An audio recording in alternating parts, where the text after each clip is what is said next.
Welcome to Lifelong Educators, a community of teachers, of parents, of anyone interested in the future of education. Also its innovations and how we can keep doing it better and better.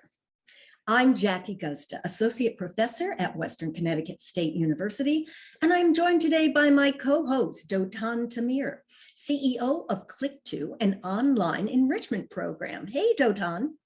Hello, hello. Good to see you How are again. you? Good to see you. Good. And also today, our very special guest is Deirdre Quarnstrom, Vice President of Educational Experiences at Microsoft.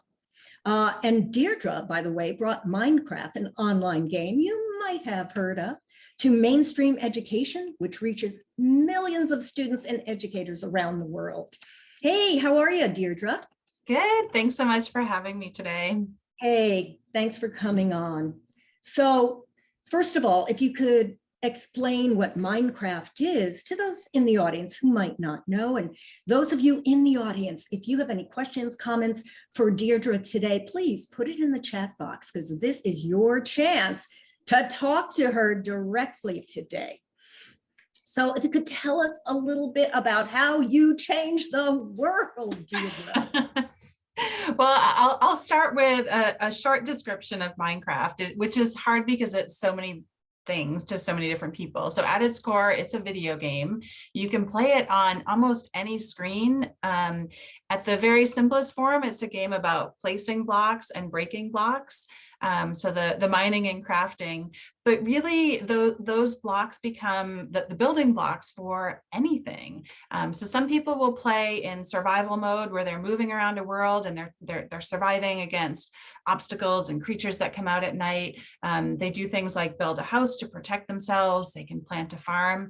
But it goes so much more than that. And what was really exciting was even in the very, very earliest stages when Minecraft was in alpha, so the developer was just putting out the game for people to try it out as he was creating it, some educators saw it and they saw the potential for this as just this open world playground for simulations. And it might be used to simulate a historical event, or maybe to use those building blocks as building blocks for building a model of your classroom, or even all the way up into advanced programming AI. So it's been really, really exciting to be part of the Minecraft community, to see the potential and to see how something that started, very simply as a video game is used for building a better world.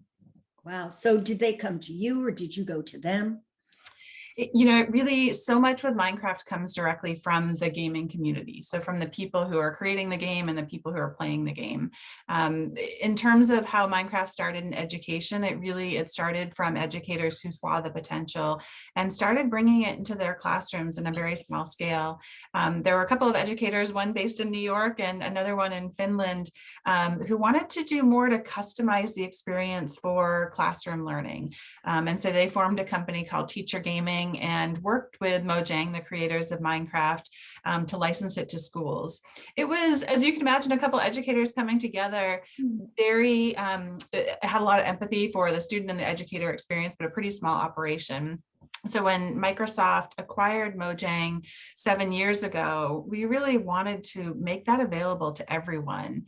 And so we at that point started sitting on the floor in classrooms where teachers were using this early version of Minecraft in education, visiting people, working with academics, looking at the research of the benefits of game-based learning, and created what is today Minecraft Education Edition, which, as you said, is used by millions of educators and students every month. But that process really started, that seed started with an educator saying, I think this would be a great place for my students to become curious about the learning process, to practice persistence and perseverance in the face of learning a challenge. And so you can imagine, for any of you who play video games, there's that sort of feeling of, oh, I want to get in there and I want to get to the next level, or I want to beat this boss, or I want to get to the new high score. And so teachers wanted to have that same kind of feeling applied to learning to multiply fractions or learning about historical events. So it really is magical when it works that way. Yeah, I think the Deirdre, word is magical. Yeah, go ahead, Dotan.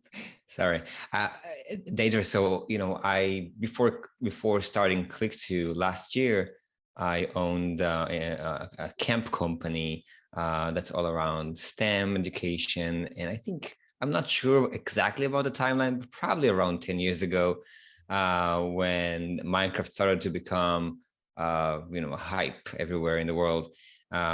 We started to implement those workshops where kids could modify Minecraft and basically learn coding. And for me it was wow. So many kids are signed up for Minecraft modding. I didn't even know what it means, but for them it was all right. So Minecraft, it's that's my life, and we just used it to attract them to learning code. And I think what really was that magical piece then was that they could code and immediately see it in action in their world of Minecraft that they love so much. So the fact that coding became fun and part of their leisure was incredible.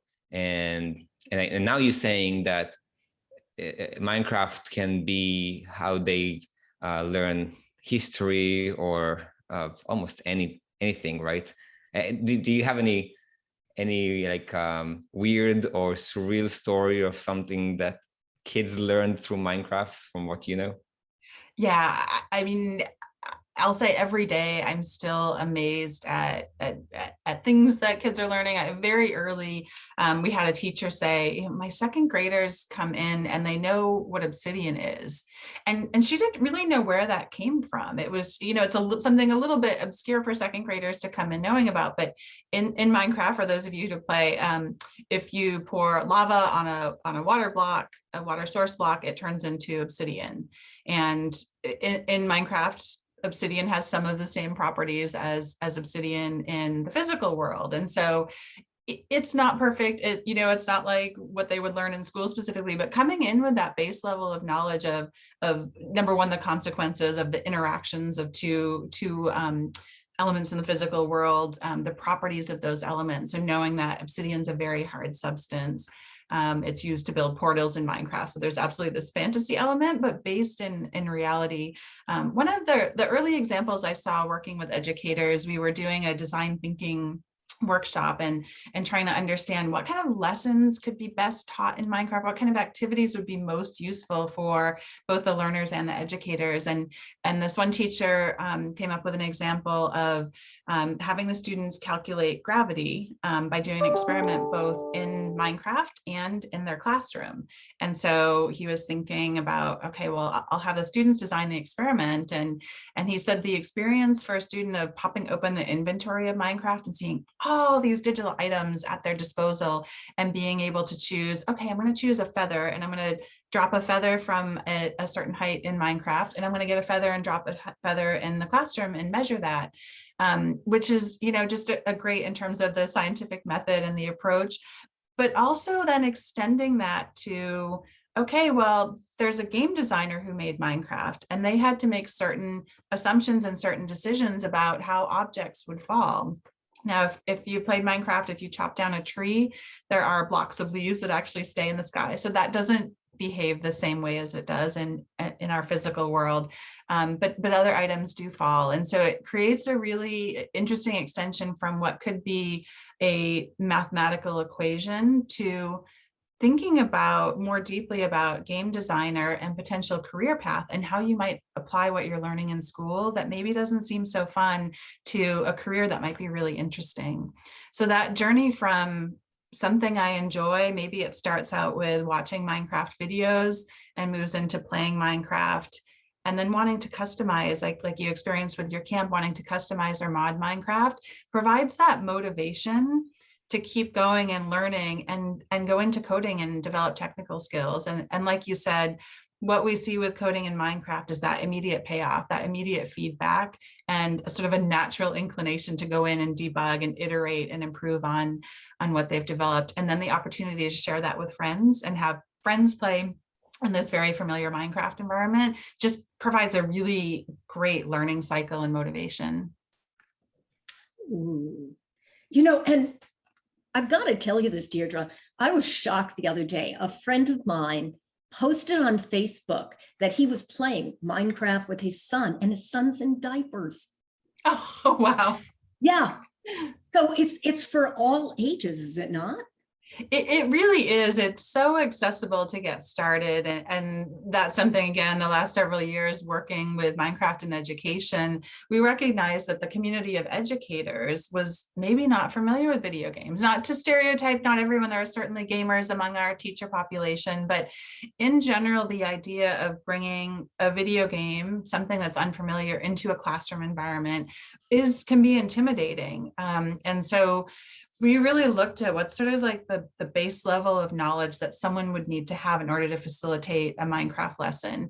And it really, it can be very straightforward. It can be that very simple game about placing and breaking blocks. We created a tutorial that's in the education edition that anyone can use, whether it's a student or an educator who's not familiar with the game, to teach about the basic navigation and have you go through a maze to practice that and learn about navigation, moving through water, climbing a ladder, and then some of the specific features that are in education edition. But it really can be anything. It can be a purely creative environment where you can create 3D statues or artwork. It can be something that's a competitive environment where you're going player versus player and trying to achieve some goal. And then just in the survival mode, there's something that's really exciting that it turns from day to night every 10 minutes. And at night, different things happen and come out. And so there's this real kind of intensity that develops that helps, I think, bring focus sometimes in the learning environment. Sometimes some of those constraints of knowing like, oh my gosh, I have a certain time limit on this, but there's some fun and unexpected elements associated with it. It can really help bring that focus to the task rather than resistance to the task. Ooh. I want to ask about that. You mentioned that it's not always easy for teachers or educators to accept that a video game is actually a learning tool or something like that. And I assume that parents are also looking at those kind of games as, screen time. And what's your experience with that? Do parents accept it as an educational time? Is there a bad side for Minecraft in education or in general? Like, do you get some kind of criticism like that? I'm a parent, and so screen time is definitely something that I pay attention to and I'm conscious of, particularly during the pandemic. It's been really challenging for students that have access to do virtual schooling and are looking at a screen for a long part of the day, and then have them doing, social things, gaming, social media. It is concerning for sure as a parent, something we're aware of. Mitch Resnick from the MIT Media Lab, he's written a book called Lifelong Kindergarten, talks about the difference between screen time and creative time. And I think this is really important in recognizing the sort of consumption element of screen time versus the thinking, collaborating, connecting, social, creative elements.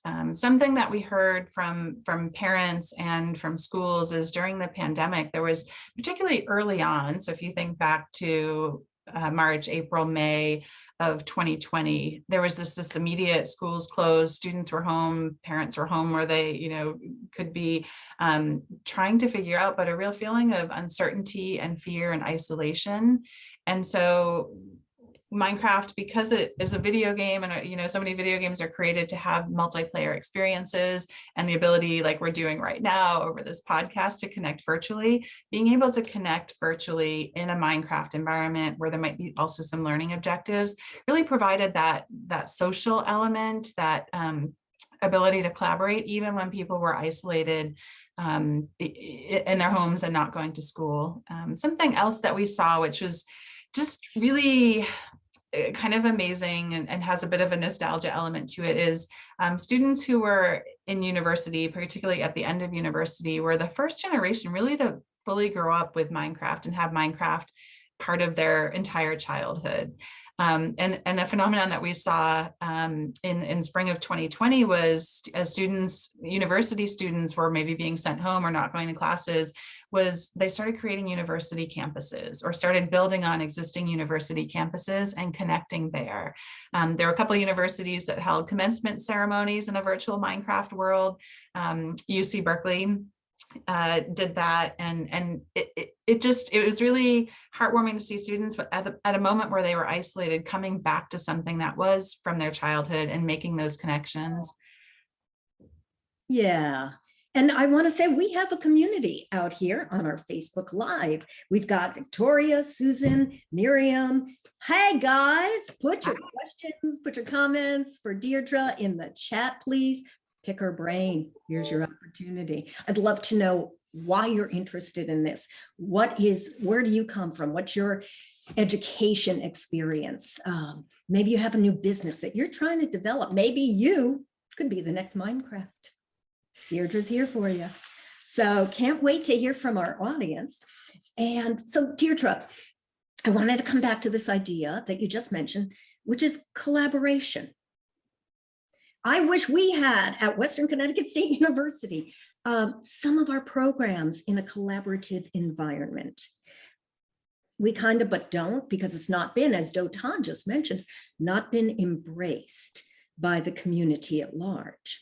So tell me, please, when we're talking about collaboration, were there some surprises, some happy surprises, perhaps, apart from what you just mentioned, when it came to Minecraft in universities and K through 12?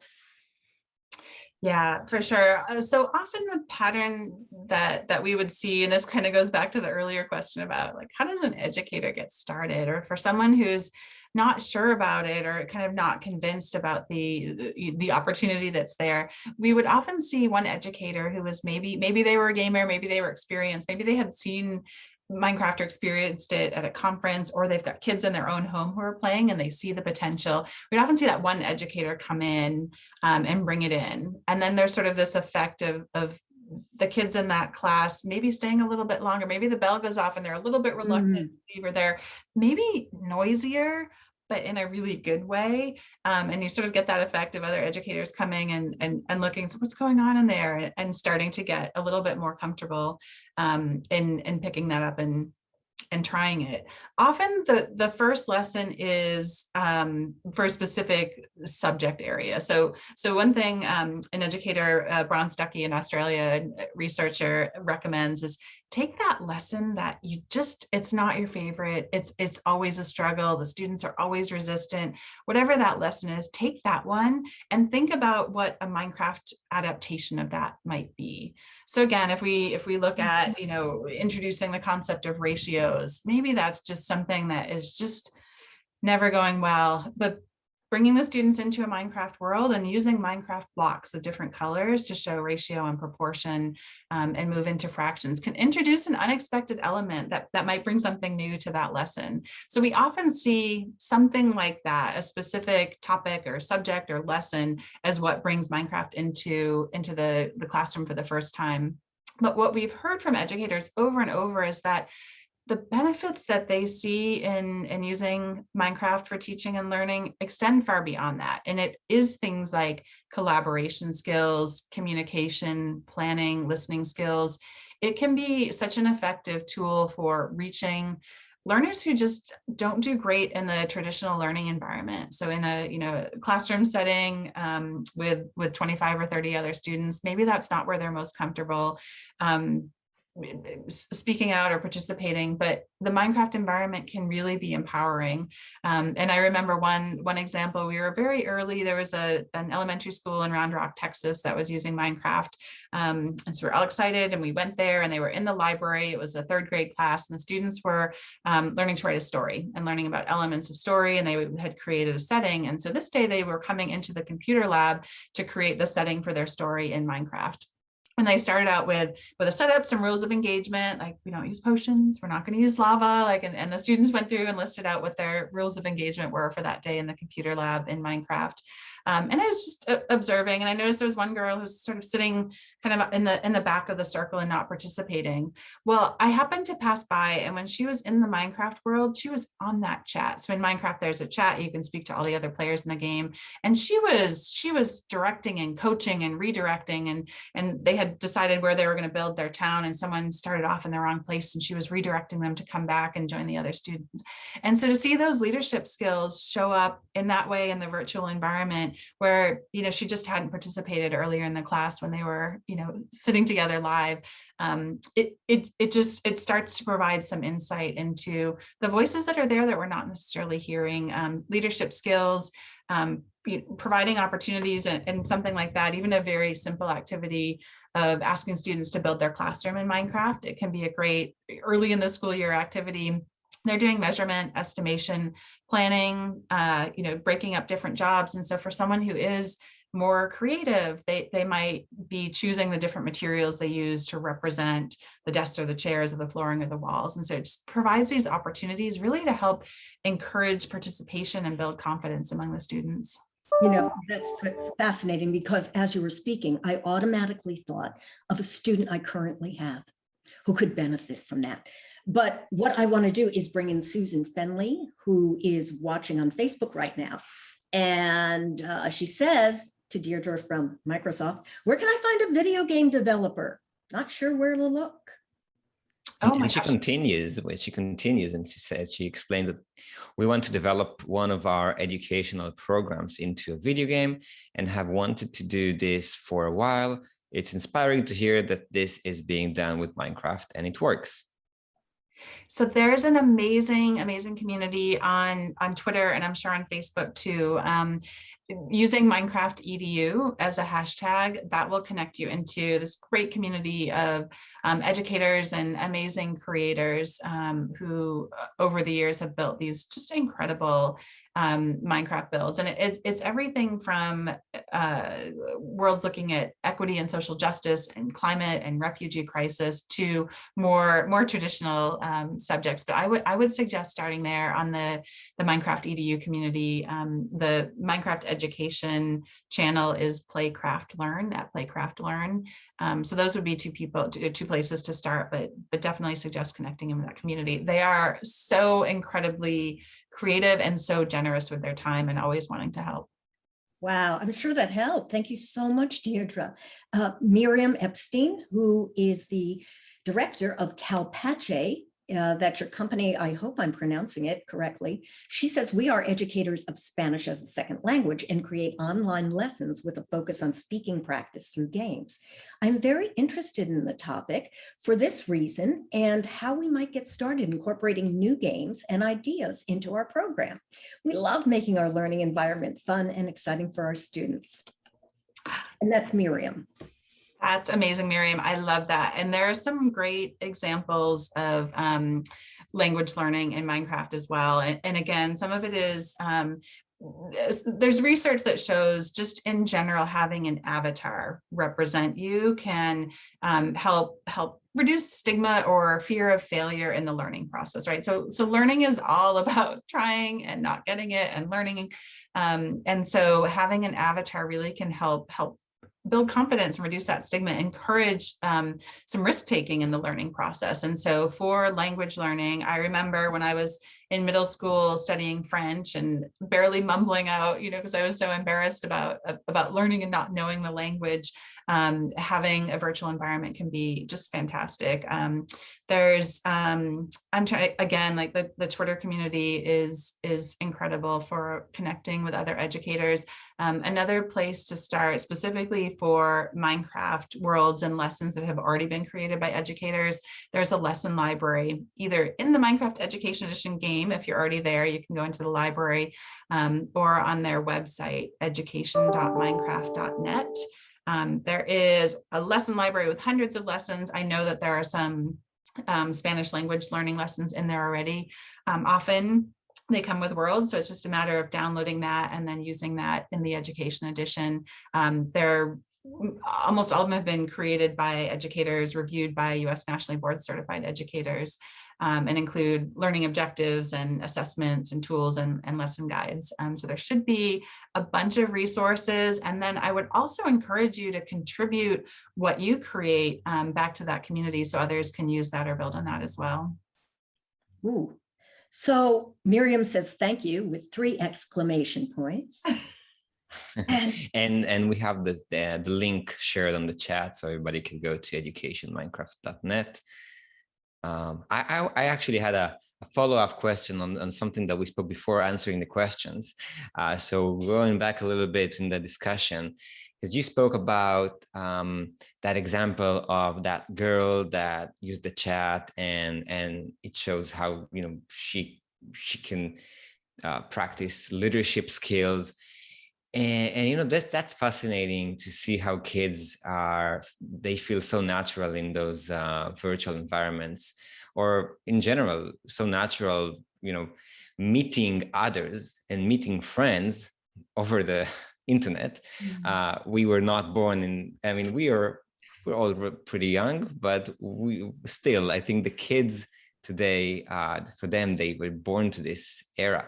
And I want to ask you, what do you think about it? So, you know, there's this big discussion about synchronous digital learning and asynchronous digital learning, and the fact that a lot of the online learning went to, you know, took the direction of, you know, here's your course, do it on your own time, play those videos, take those courses, and there's this new wave of online education that that brings live and cohorts and groups and working together and learning together. What do you think about this, and how, where is it going? And also, we have to mention that you are the Minecraft pro, but you know of a lot of other things that are happening within Microsoft and education. So I'm sure you have some insights, not just from the Minecraft world, about this. Sure. Yeah. So for, let's see, last 6 or 7 years, I've been building out the opportunity for Minecraft in education. And so again, starting from some of the grassroots efforts that was happening in the education community, and then working to add features that support collaboration, features that support creating a safe environment. So that's certainly a concern, and something that was a main focus for us as we were bringing Minecraft into the education space, is how do we create that safe environment where the school districts and families can feel comfortable that this is a safe environment. So with Minecraft Education Edition, very early on, one of the features that we added that makes it a little bit different from the consumer version of the game is that when used in a school environment, the students can only interact with others in their school environment. So if I live in Seattle, and so if you have a Seattle Public Schools email address, you'd be able to interact at that level, or at a smaller school building level, as the administrator for the school IT system defines. And so that's number one, just a top concern. And that's something that I always encourage parents to be aware of, is when their students are online, to be conscious of what experiences they're using, having understanding of who can possibly interact in that world. It's really important to pay attention to that. So with Minecraft and education, we absolutely made sure that was a primary focus for us initially.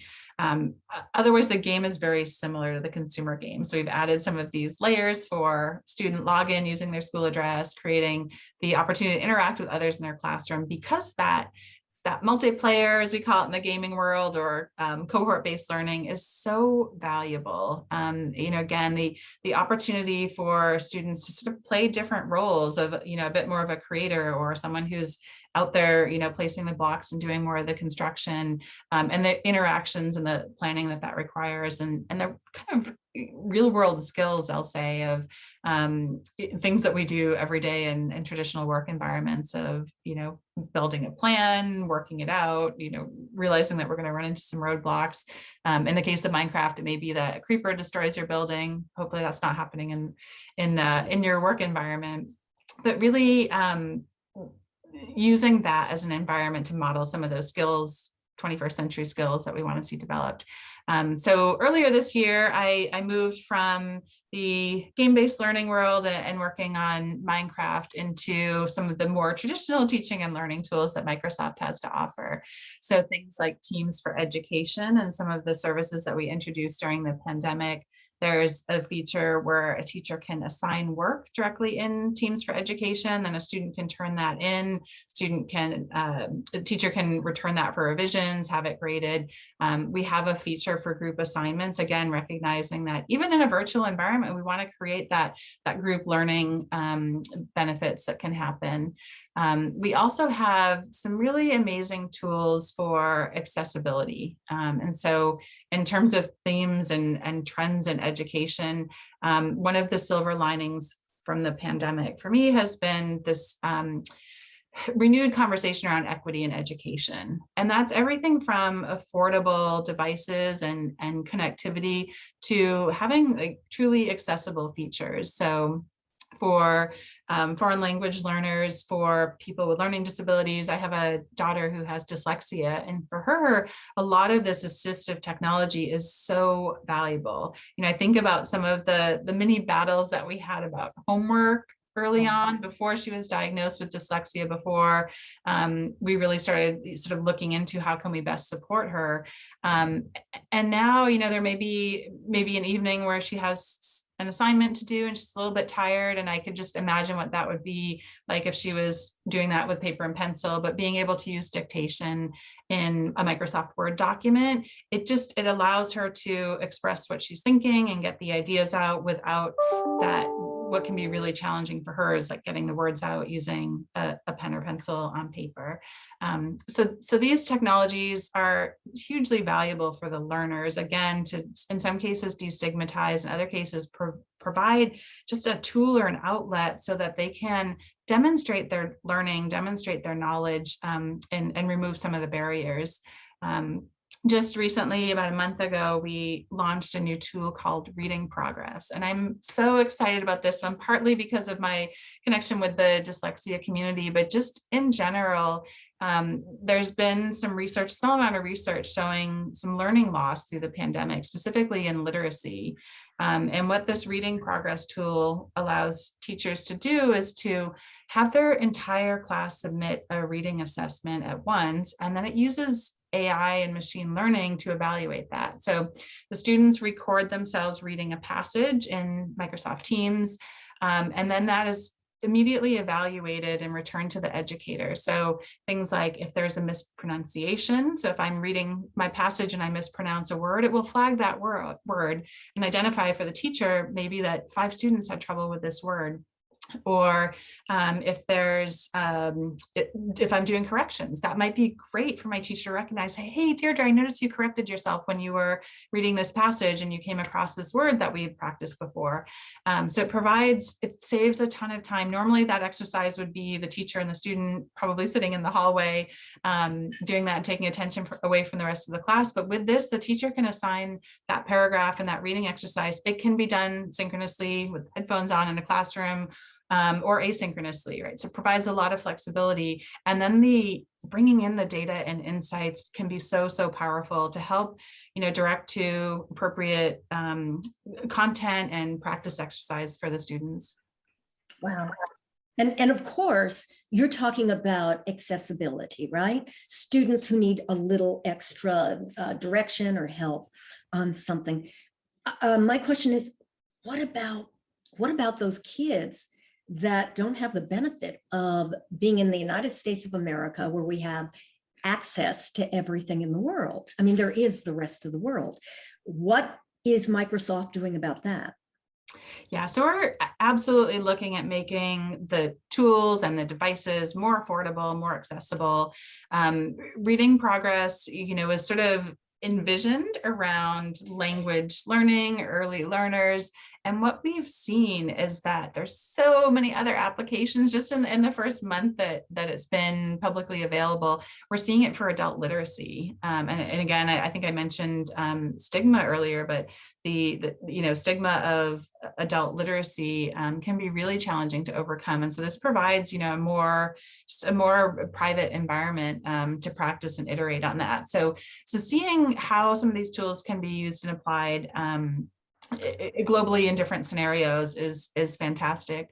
One other area that I work on that I really love is a program called Block by Block, which is a partnership between Microsoft, Mojang, the creators of Minecraft, and UN Habitat. And with that, we use Minecraft as a tool to connect communities and bring people together in the global south or the developing world, some of the least developed countries in the world. This started about 8 years ago with an architect in Sweden who was looking for ways to get more public participation in redevelopment of a public housing project area in Stockholm. So most of you, wherever you live in the world, have probably seen some sort of call for public comment or a sign maybe on a property that's going to be redeveloped. That you might get a postcard in the mail or a notification about a community meeting about some public space. Most people don't participate, and when they do, it tends to be the people who are in the majority. So in many cases, it's the adult males who are participating in these processes. And so the opportunity that Jürgen saw in Sweden and that we've seen with the Block by Block program in Minecraft is we want to bring everyone who lives in the community, everyone who's using those public spaces and has access to them. We want to hear from them. And so the way that process works is we work with local communities. It might be a city or a community organization that has land or a public space that they want to redevelop. We create a model of that space in Minecraft. So if you think about a public space, maybe there's an abandoned lot near where you live, we would create that space in Minecraft and then invite people from the community in to actually go into the Minecraft model and change it. So they'd be adding blocks, breaking blocks. Often what we would see is people adding lighting for safety. So it might be that they don't feel safe early in the morning hours or in the evening because there isn't adequate lighting. We see people adding maybe fences or retaining walls if there's like an unsafe area, if there's a drop off or some sort of physical element that they want to protect from. Adding community buildings, spaces for recreation, for playing games and for communities to come together. We then have a voting process where people who live in the community come in and participate in voting. So might say, yes, we need lighting. And they might say, well, we're not really ready to have a skate park, but we want a community garden. And then they select the items. The Minecraft designs are then turned over to architects who create actual plans for the space, and then we fund construction of those spaces. So we've created over 100 of these public spaces around the world. And the benefit, again, it's an innovative process, which is really exciting. The workshop itself is just the energy coming from the workshops and the confidence building that we see is really incredible. But the impacts we see longer term are everything from, improving accessibility, the physical accessibility of spaces, to just empowerment and encouraging the people who have participated to use those spaces, even thinking about career paths or skilling that might not have been on their path before doing that. We also see benefits for health and public safety as well. Wow. Go ahead, Deirdre. Wow. No, well, I think the impact is incredible, and the opportunity is like amazing. But what really caught me, and I'm sorry, the little geek kid within me, was the opportunity to build something on Minecraft and then have an architect really planning it, and then this is really being constructed. This is like a dream come true. Even printing a 3D version of what I create in Minecraft sounds incredible. So having a real size, life-size model or building, wow. Where can I sign up? Yeah, but so blockbyblock.org is the site for the Block by Block Foundation, and it's just, you know, it's one of those things that the more time I spend with it, the more inspired I am. And we had, you know, exactly what you're saying, Tom. We had one student, we recorded some of the workshops, and the quote was like, "Hey friends, I made this." And it's that just amazing moment of going from being kind of an average kid to participating in this workshop, and then having your ideas come to life in a way that you and all your friends and generations to come can interact with them. It's really empowering. That is That's amazing. Yeah. You know, we've talked about Block by Block. We've talked about Dotan Click2, which is a collaborative online learning platform. So what do you see for the future, Deirdre? What does this new wave of online learning need? Yeah, I think so. A couple of things. One, there's so much uncertainty still right now. I get emails from different education publications and follow what's happening in the news and social media, and all the really, really challenging issues that school leaders are dealing with right now around when to have students in class, when to go remote, hybrid. So there's a ton of uncertainty. And I think it's such an interesting and pivotal moment right now. So I think, I mentioned the increased focus on equity. I believe that will bring a ton of value and access, far beyond the pandemic. And so bringing accessible, affordable technology into the hands of every learner is certainly a goal for me. And thinking about how we do that in a way that recognizes differences in access to internet and electricity in some cases, and what exactly they're connecting to. So I think that's hugely important. There's also an increased focus on social emotional learning. And again, I think sort of born out of the pandemic is this renewed recognition of the importance of well-being and social emotional learning in teaching and learning environments and for young people in general. And so very encouraged by that. Minecraft is certainly a place where in a lot of the content and lessons for the education edition, topics like equity and social justice and social emotional learning have been at the center. A few years ago, we had a Microsoft hackathon, and a hackathon is when groups of employees generally will spend a week working on something that's of interest to them and hacking on it, actually writing code and building products to explore something that's kind of outside of the definition of their day job. And one project we had come out of that a couple of years ago was something that became a Minecraft world called the Mindful Knight. And it was knight with a K, like a medieval knight. And what that was doing was building a Minecraft world based in research about social emotional learning and about regulation and about meditation. And so in this world, it takes the student through the sort of medieval themed world and practicing mindfulness in a Minecraft world. So there's one element where you go into a tower and then you're lifted up in the tower and there's a countdown to remind you to breathe in that. Another area that is an underwater Minecraft world, which is really a lovely, peaceful space most of the time with coral and fish swimming by. And so there's just that sort of a moment for meditation and observation. And so the idea of bringing wellness and social emotional learning into a Minecraft world was very surprising to me. And we've seen just a huge response to that. Again, just recognizing there's so much stress, so much pressure on students, and creating these environments where that is part of the curriculum, that's part of the teaching and learning process is critical. We also have in Microsoft Teams a tool called Reflect. And Reflect allows the students to reflect using some emojis, very simple, how they're feeling and provide some information to the teacher. That's something that I find challenging in the work environment is not having those more casual interactions and seeing and understand how people are doing on a day-to-day basis. We kind of get into our cameras for those of us who work in this kind of environment. And it can be hard to know what kind of chaos is going on in the background or what you've just come from or are heading to. And so in a teaching and learning environment, again, everyone's carrying these extra burdens right now. Today with, students are in classroom with masks on. It's really hard to get a read for how people are feeling, how people are doing, if you have a student who's struggling, either at school or at home. And so this Reflect tool is just a really quick sort of check-in moment for students to be able to share how they're feeling. I think, well, obviously the world of education is going digital.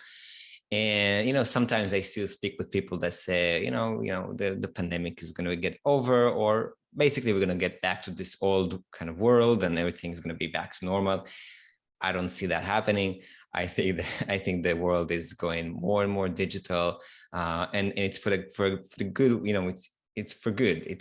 There's so much more to do and to progress, environments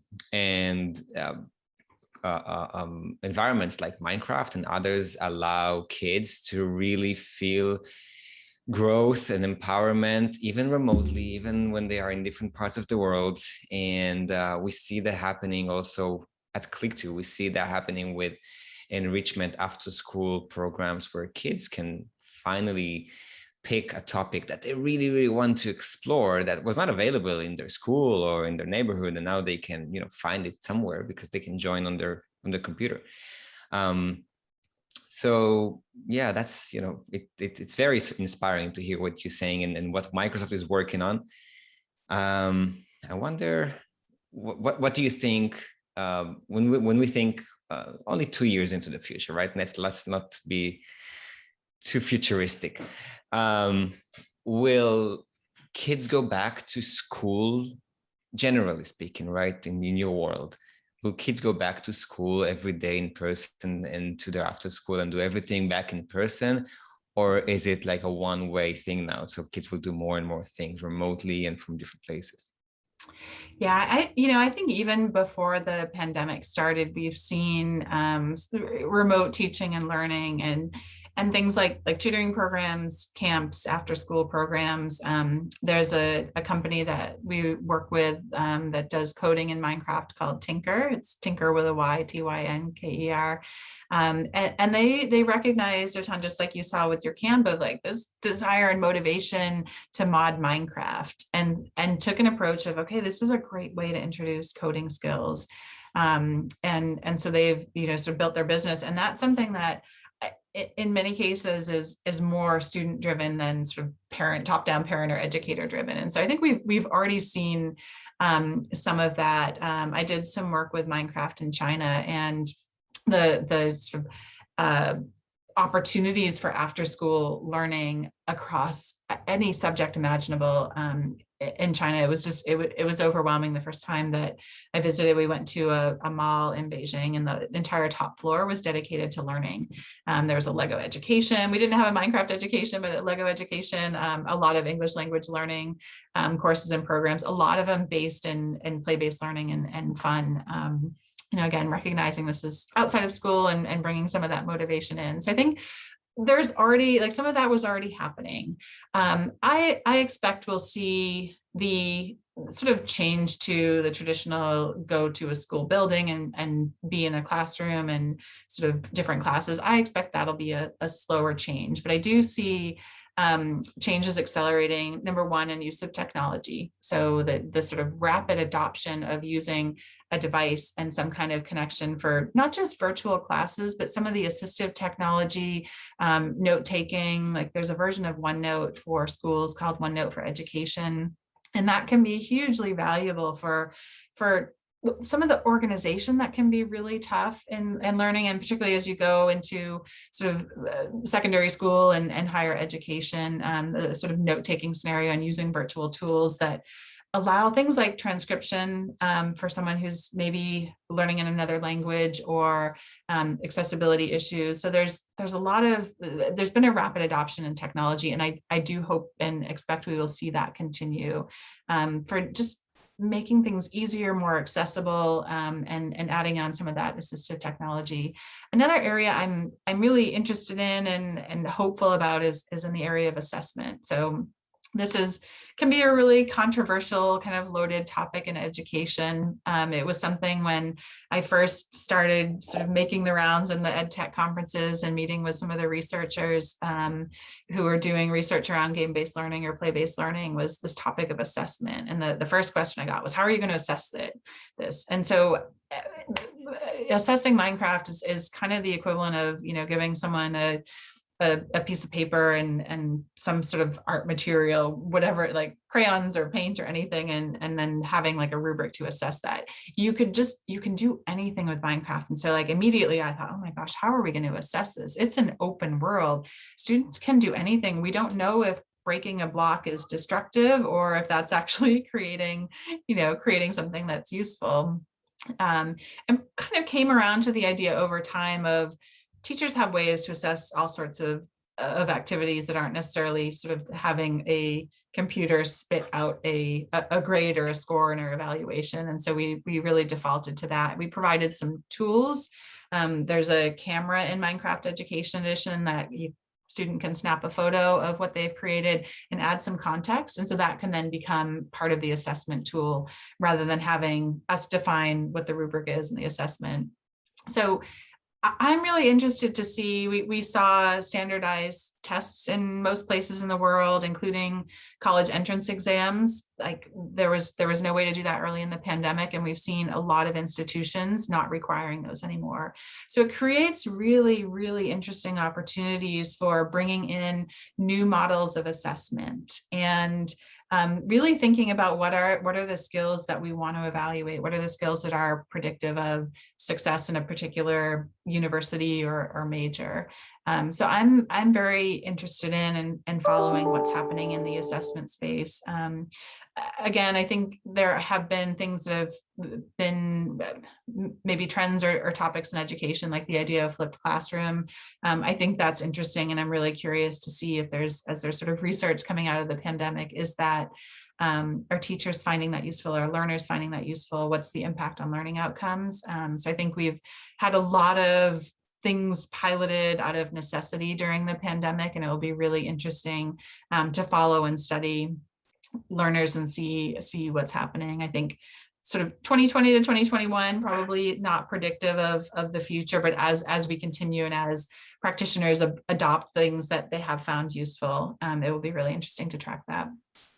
You spoke about assessment, and I had an idea. Maybe you thought about it already. If not, take it. I mean, it's a lot of the projects in Minecraft, right? In education are done in groups, teams or pairs or small groups of kids that are working on building something together. Can you measure the level of participation of each one of the group? Do you have a way to do that, and to show the teacher if there's a leader, there's a follower, is everybody participating? Yeah, I mean, there is sort of lots of data that the schools or teachers can extract about, what's happening at the block level. What's hard is understanding how that contributes to the effort. And so we've relied more on things like recommending peer evaluation or even self-evaluation from the students to sort of show their contribution level. But it's really interesting. That might be an idea for a future hackathon for my team. I love the idea of this peer-to-peer learning.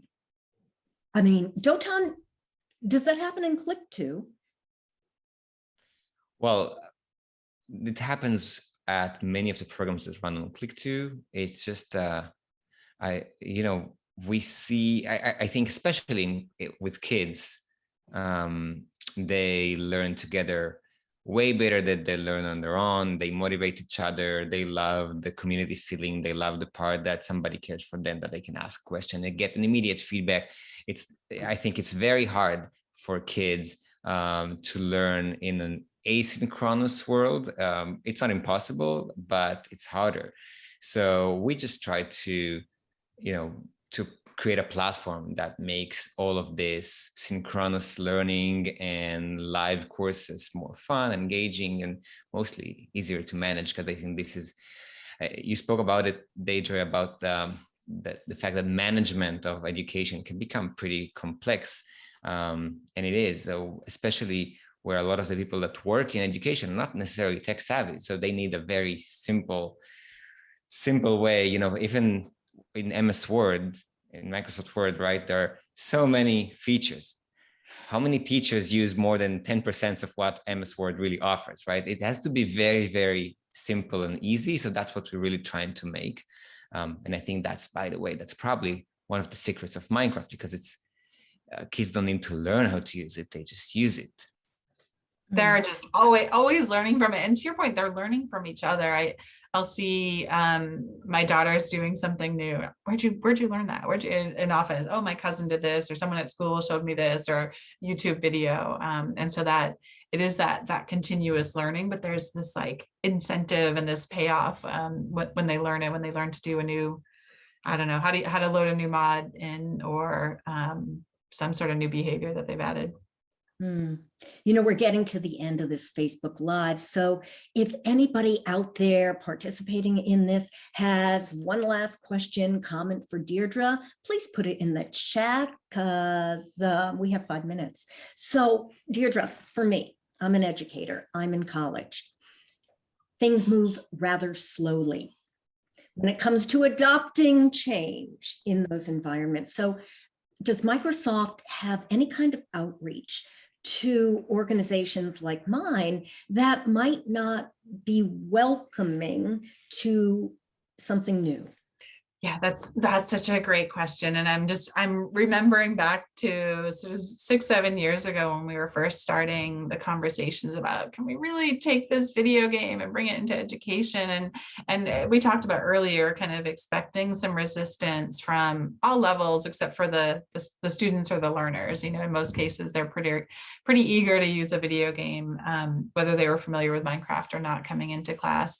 But we just, we recognize not just resistance, but real challenges and blockers. And so we tried to make, at least starting out with Minecraft Education Edition, easy enough that anyone could use it. And so there is a license fee for using it, but educators can access it, log in 20 times before they're prompted to log in. So it gives you some chance to play around with it. And if you want to explore that and explore, number one, sort of learn and get comfortable moving around the environment, and then sort of think about how you might set up a lesson, download worlds from the Minecraft lesson library to get a feel for it. So there's lots of opportunities, and then students have 5 logins, which is kind of plenty for most settings to try it out.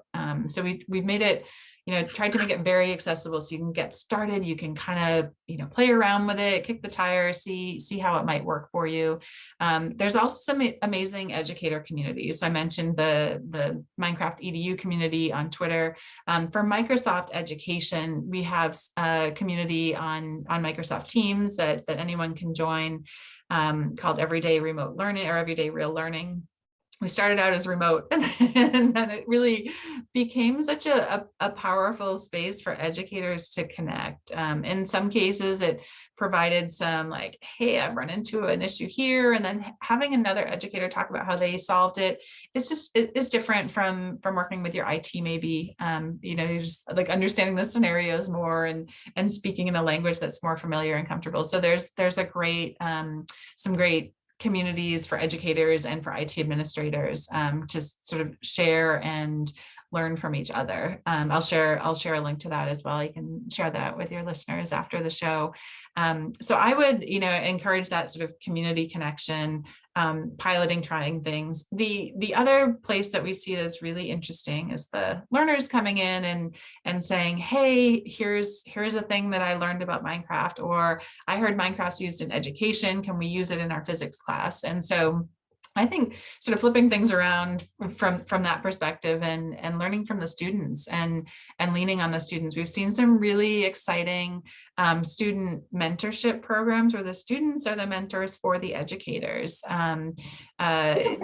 There's been some esports, and we didn't even talk about esports. That's probably a whole other show, but esports is a really interesting area, really, again, to think about how do we build confidence, provide opportunities for collaboration and competition that are either when we can't be physically together, or for people who are just more comfortable or want the alternative of a virtual environment. And students can be great coaches in creating esports worlds and esport competitions, everything from the tech to support it to helping define what's fun and challenging. So tapping into the knowledge of the students and the learners on, hey, what are some tools they're using? What would make this better? What can we bring into the instruction environment that would make it even more engaging? I think is a great place to start as well. Awesome. Well, this has been absolutely inspiring, Deirdre. I mean, I'm looking forward to the future, all good things. Yeah. So I really want to thank Dotan, my co-host from Click2, and also the people who joined us today, Victoria, Susan, Miriam, and the other people out there that are listening on the podcast, or people who might catch us later on YouTube. So thank you so much, Deirdre. You've given me the will to live as an educator today. Thank you so much. It's been great. And you've given me the will to have a building constructed from a model that I modeled on Minecraft, that I built on Minecraft. So now I have something to look forward to. Thank you so much. Great talk. Yeah. Thank you, Deirdre. Thank you, everyone. We'll see you next week, Wednesday at 11:30 for our program. Bye.